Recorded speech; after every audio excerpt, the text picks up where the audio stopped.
Muito bem-vindo, muito bem-vinda ao canal Minuto OAB. Meu nome é Mário Guarnieri e aqui falamos de direito penal, processo penal e legislações pertinentes. Tudo voltado para auxiliar advogados, acadêmicos de direito, estagiários e aqueles que farão a prova da OAB. Quando utilizar a absolvição do artigo 386 do Código de Processo Penal? Nós já fizemos uma outra aula sobre o artigo 397, que também vai levar à absolvição da gente, mas é uma absolvição sumária. Você não pode confundir a absolvição do artigo 397 com a absolvição do artigo 386. Esses artigos eles são utilizados em momentos distintos. E hoje nós vamos falar sobre essa absolvição do artigo 386, comentando cada um dos incisos desse artigo do Código de Processo Penal. Só lembrando, estamos presentes também em outras redes sociais, como o Telegram e o Instagram.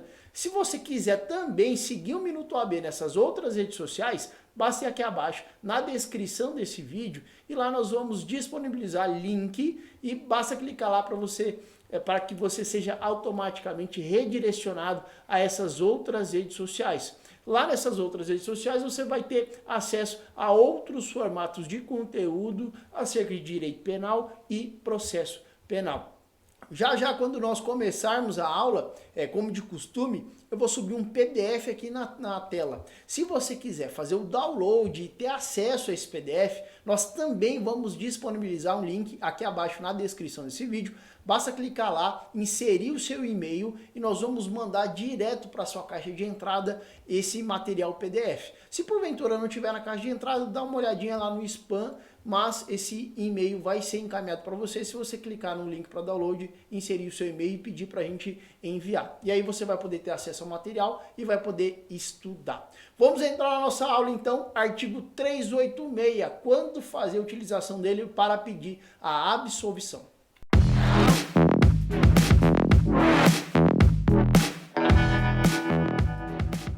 Vamos falar sobre o artigo 386 do Código de Processo Penal. Esse artigo trata da absolvição. É importante não fazer a confusão com o artigo 397 do Código de Processo Penal, que também fala sobre a absolvição. Qual que é a diferença entre esses dois artigos? O artigo 397 é aquela absolvição sumária no início do processo, utilizada na resposta à acusação. Quando você for confeccionar a resposta à acusação, você vai utilizar a absolvição do artigo 397, não do 386. O artigo 386, como critério de absolvição, vai ser utilizado em sede de alegações finais ou eventual recurso, mas nunca em sede de resposta à acusação ou defesa preliminar, certo? Essa é a primeira diferença. Artigo 397, sempre utilizado na defesa preliminar ou resposta à acusação, como tese de absolvição sumária, tá? Antes até do início da instrução do processo. E a absolvição do artigo 386 é utilizada em sede de alegações finais, desse momento aí para frente, e até eventuais recursos. Certo? É a primeira diferença importante da absolvição do artigo 386 para o artigo 397. Adentrando a nossa aula, vamos falar um pouquinho sobre os tipos de sentença absolutória. A primeira delas, sentença absolutória própria. Essa aqui é aquela sentença absolutória padrão, baseando-se no artigo 386, que são as teses de absolvição, o magistrado vai absolver o agente da imputação que é feita a ele, ao crime que é combinado a ele. Assim, a sentença absolutória própria é aquela sentença absolutória padrão que absolve o agente do crime na qual está sendo acusado. Sentença absolutória própria. Existe também a sentença absolutória imprópria. Essa está ligada à medida de segurança, naqueles casos em que o magistrado analisa o caso e vê a questão de doença mental, de inimputabilidade do agente. Nessa situação, vai absolver, mas por que ela é chamada de sentença absolutória imprópria, né? No que consiste a sentença absolutória imprópria? É uma absolvição, mas o agente não vai ficar livre. Ele vai ser submetido a uma medida de segurança.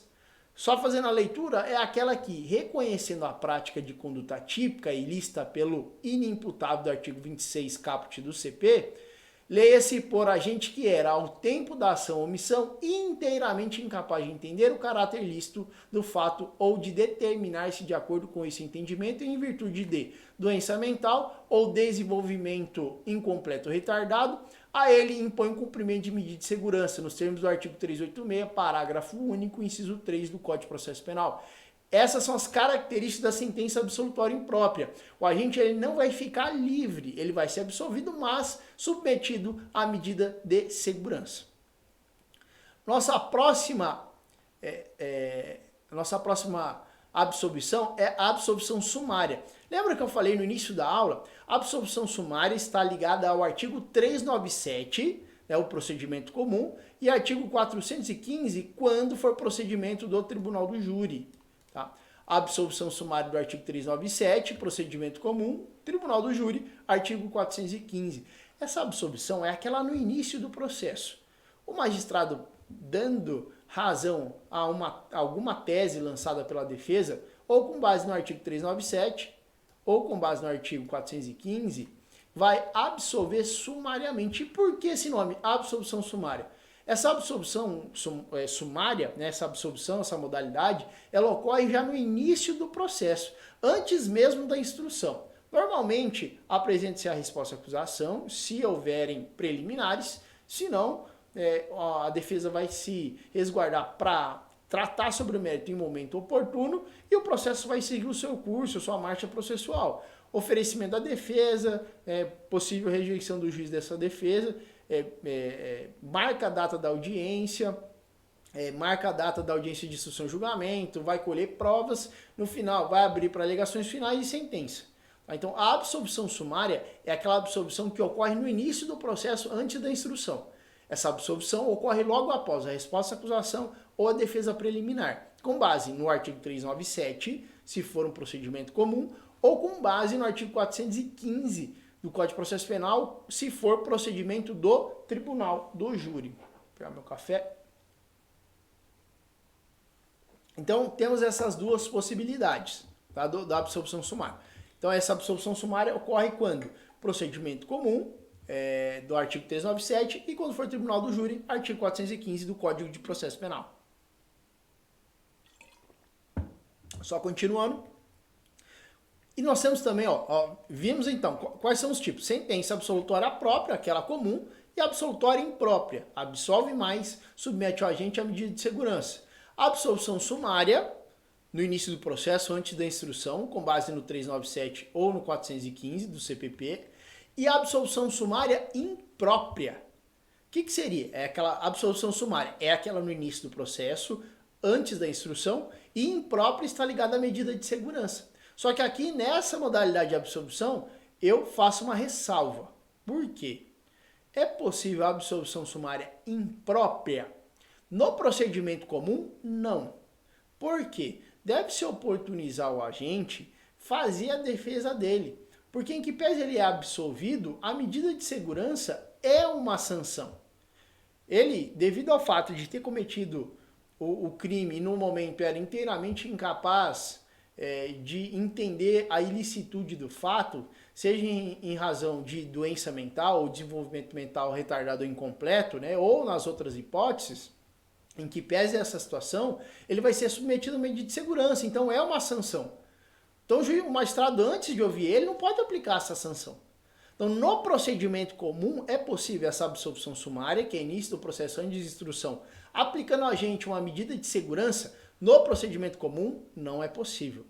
Então, em qual procedimento é possível? No procedimento do tribunal do júri. Tá? O artigo 415, salvo me engano, o artigo 415, parágrafo único, permite essa absolvição sumária imprópria no rito tribunal do júri, quando for a única tese da defesa. Se acolhida, o agente vai ser absolvido sumariamente, submetido à medida de segurança.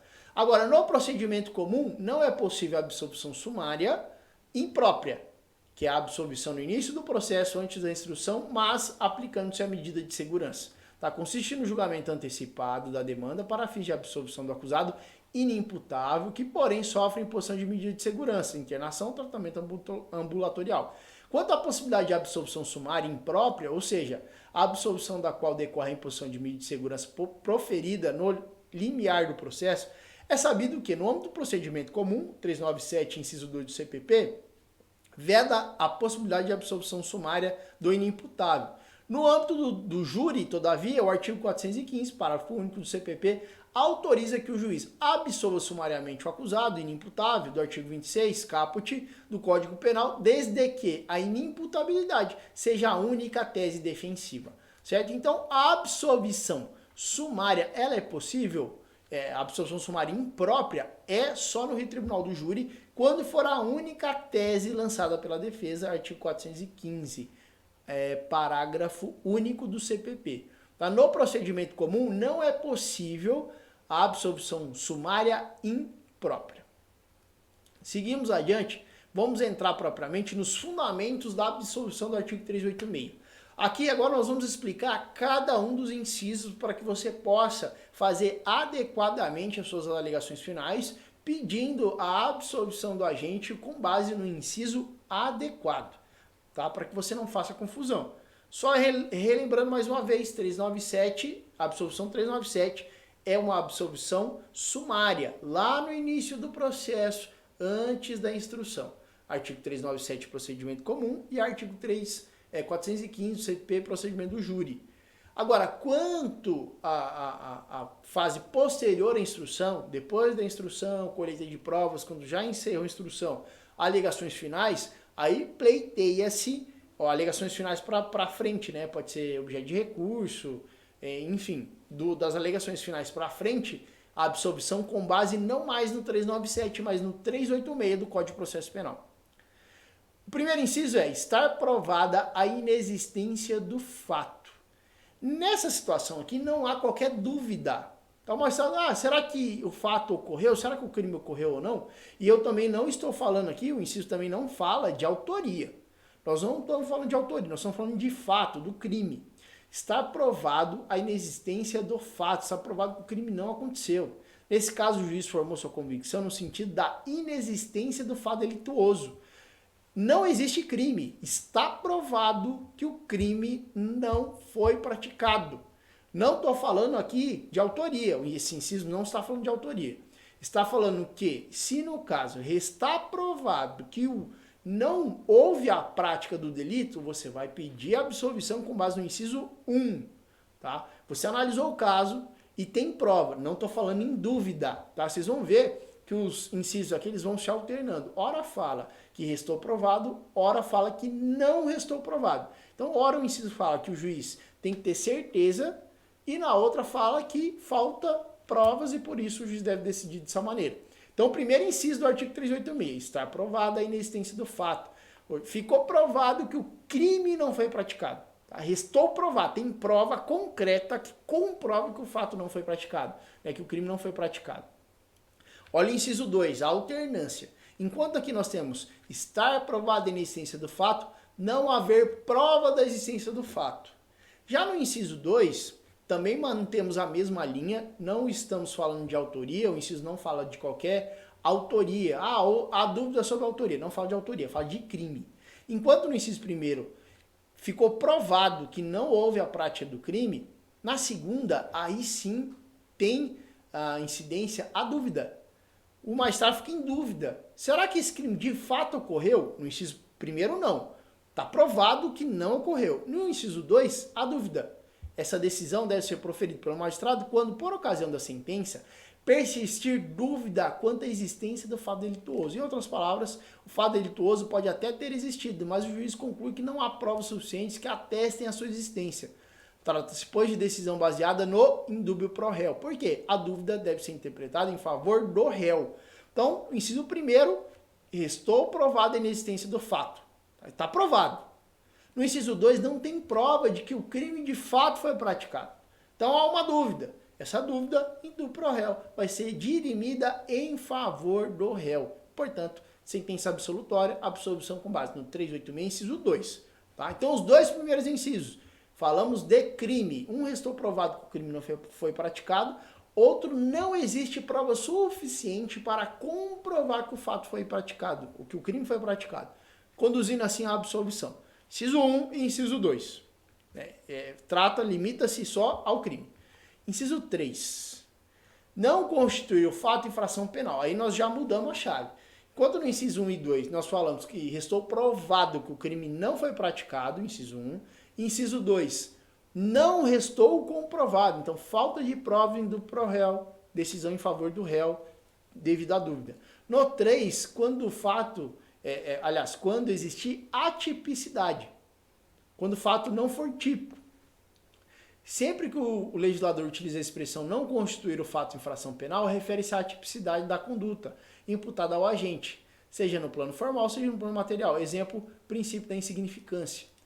Imagina só que uma mulher em estado de miserabilidade, vulnerabilidade, vai até o mercado, subtrai, uma grande rede de mercado, subtrai 1 litro de leite e um saco de pão para alimentar seus filhos.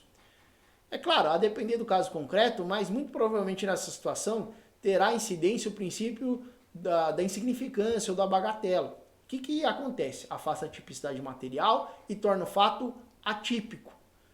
Então, se porventura você fizer a alegação de que no fato deve incidir o princípio da insignificância, você vai colocar princípio da insignificância, tem incidência, no caso em apreço, o princípio da insignificância, vai justificar nos 4 requisitos impostos pelo STF e na sequência vai pedir a absolvição do agente com base no artigo 3863 em decorrência da atipicidade do fato.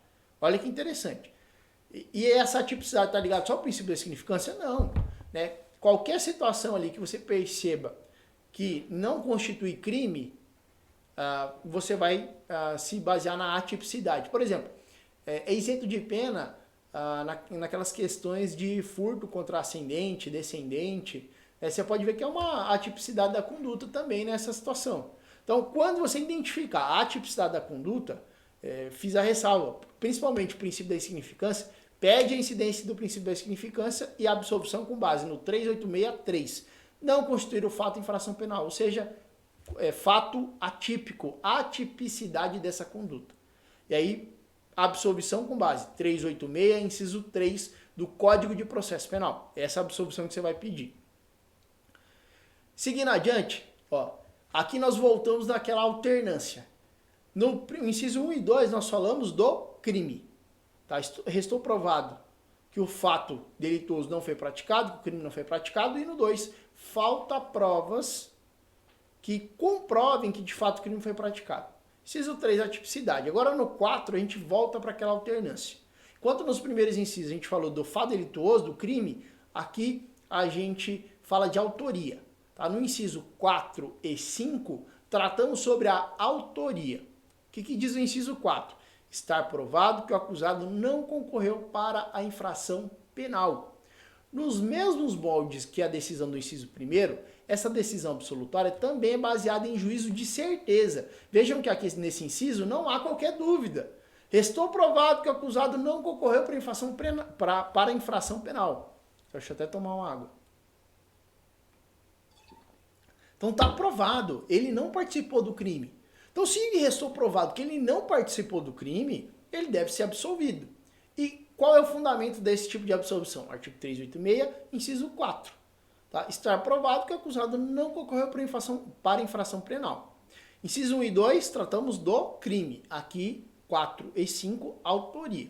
Aqui nesse inciso, então, não há juízo de dúvida, há um juízo de certeza. Tem absoluta certeza que o réu ele não participou do crime.